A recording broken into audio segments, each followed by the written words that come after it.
Hello YouTube, let me talk about solar products with you. We haven't been talking about solar for a while, and I've got, I think, about 3 reviews that will be coming up. So if you're watching this one, make sure you check out the other 2. But why are we talking about solar when we are in a home environment? Well, guess what? For the first time, not having an RV, we actually needed solar. What have you been up to? I've been riding on a daydream. So the deal was we had a couple windstorms that have come through this neighborhood, and I don't know how these pictures are going to show up.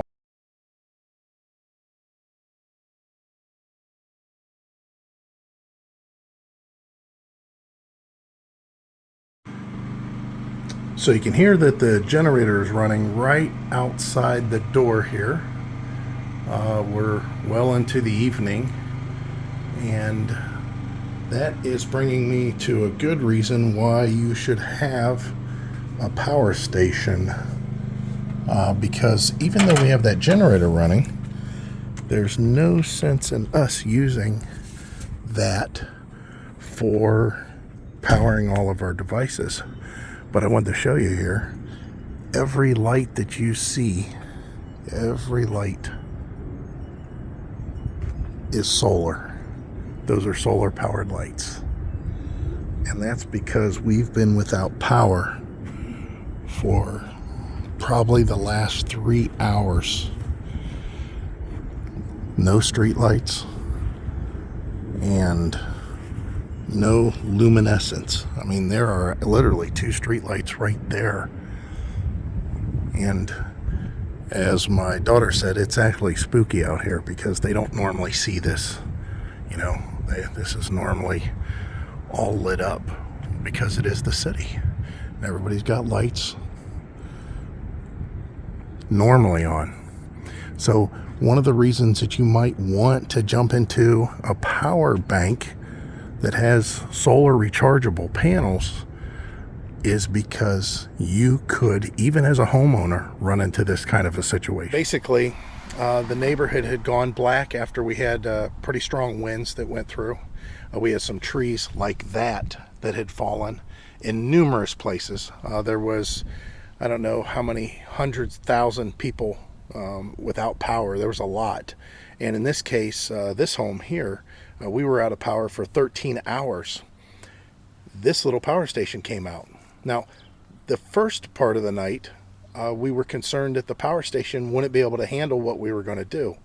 And that was basically run a residential refrigerator. Now, the residential refrigerator was packed full of items in the freezer, which is a bottom freezer. And then, of course, groceries too. And this thing did a very good job at holding its own.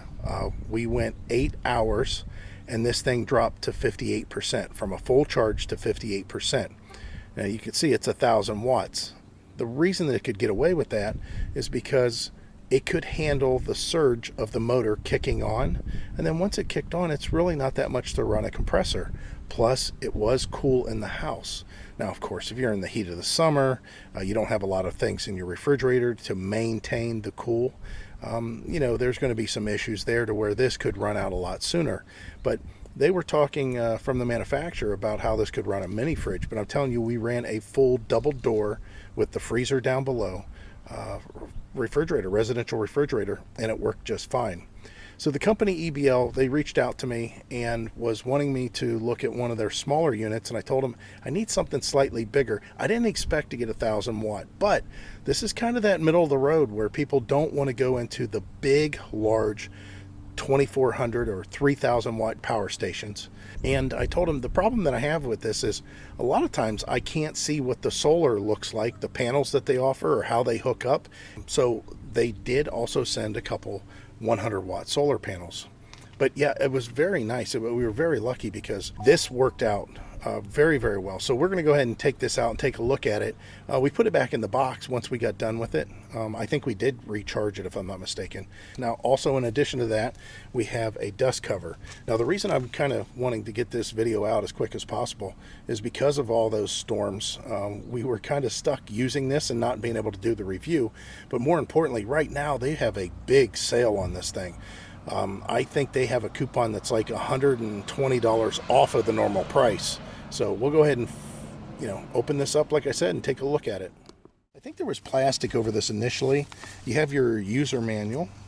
Tells you everything you need to know about the maintenance, what you can charge, what you can run, how long it lasts. Let's go ahead and also show you what's inside this box here, which is going to be, of course, the charging brick. This is how they can maintain a little bit smaller footprint, because they do put the recharge brick separate. Some of them that are 1,000 watts, like this one is, are bigger. The unit's much bigger, but they make it to where you can just plug a cord into it because they integrate the brick inside of it.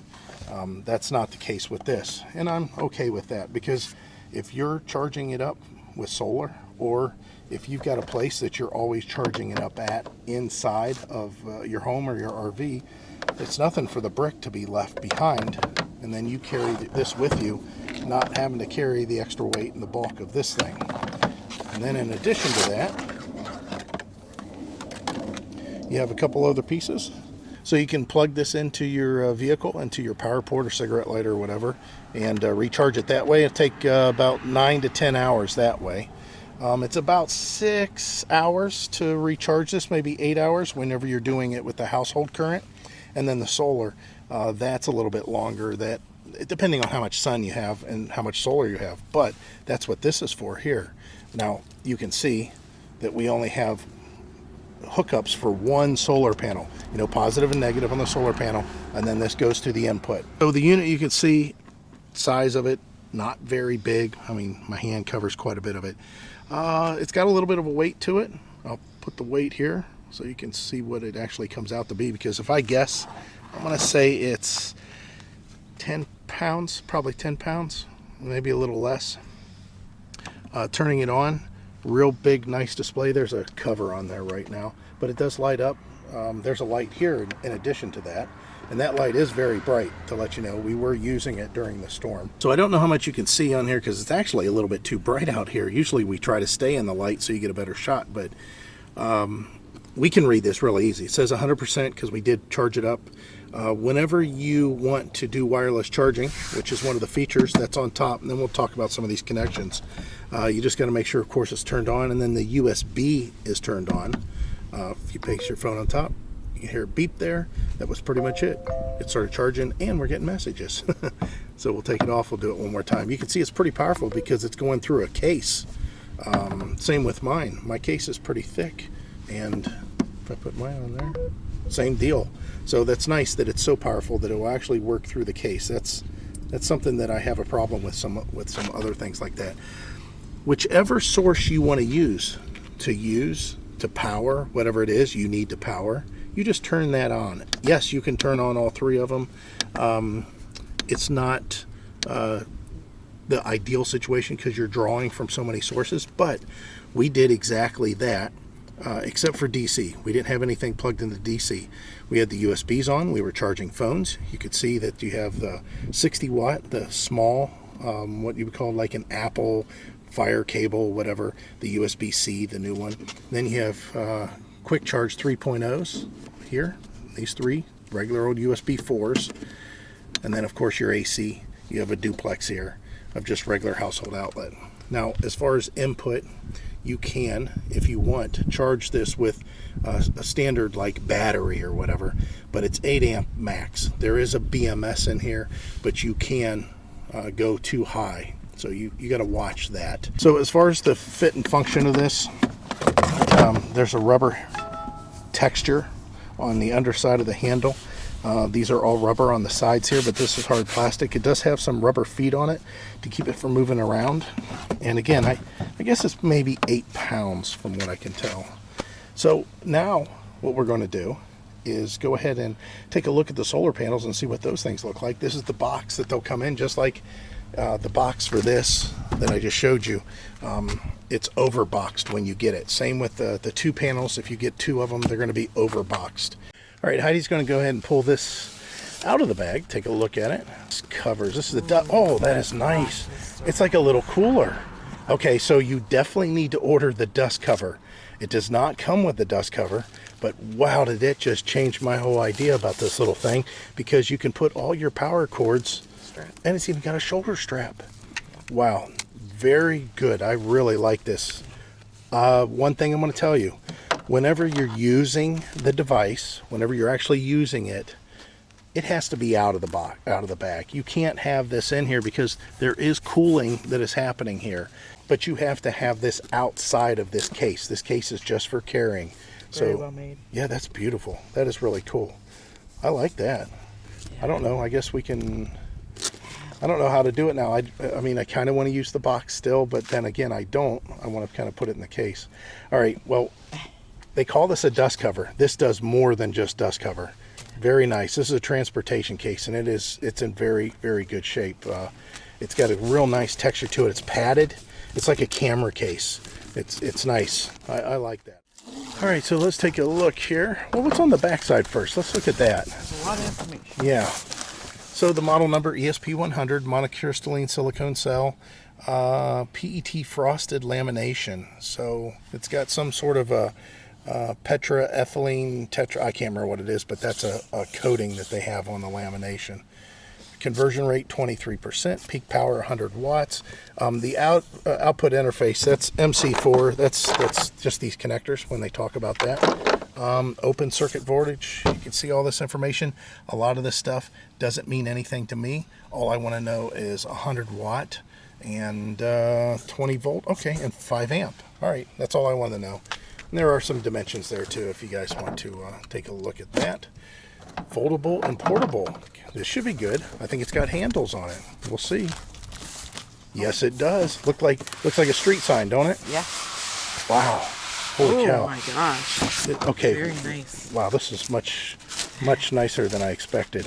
And this is coming from somebody that's done a few solar videos. And we've had Jackery products and... Oh, I know what this is. This is going to be for your stand, or to stand up. Yep. No kidding. And there's one on the other side. And there's a pack in the back for your connections and everything. You can just take a look at it here. Yeah, look at that. Very nice. Wow.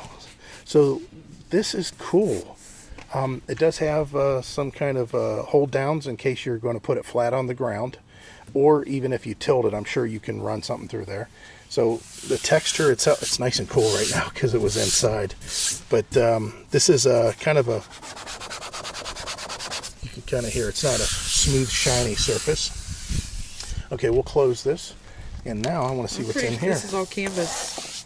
Is that canvas? Yes. All canvas. Oh, yeah, all it the is. same as the bag. All right, so here's all of our connections coming from the solar panel. And they definitely give you extra. And in case you have different units other than just their 1,000 watt unit, they give you the adapters for each. This is much more well thought out than I expected. Again, a lot of the same information that's already on the box there. So the package contents, you get the foldable solar panel. You get one MC4 to Anderson cable. That's this one here. This is what they call the Anderson cable, which is really nice because that will plug directly into this. Cool. I like that. Now, the thing is if you look 8 amp max, I think we could get away with more going into the DC. No, actually it'd be the same. It's the same input. So you get the Anderson input cable. You get one MC4 to DC 5 point, and that's this one.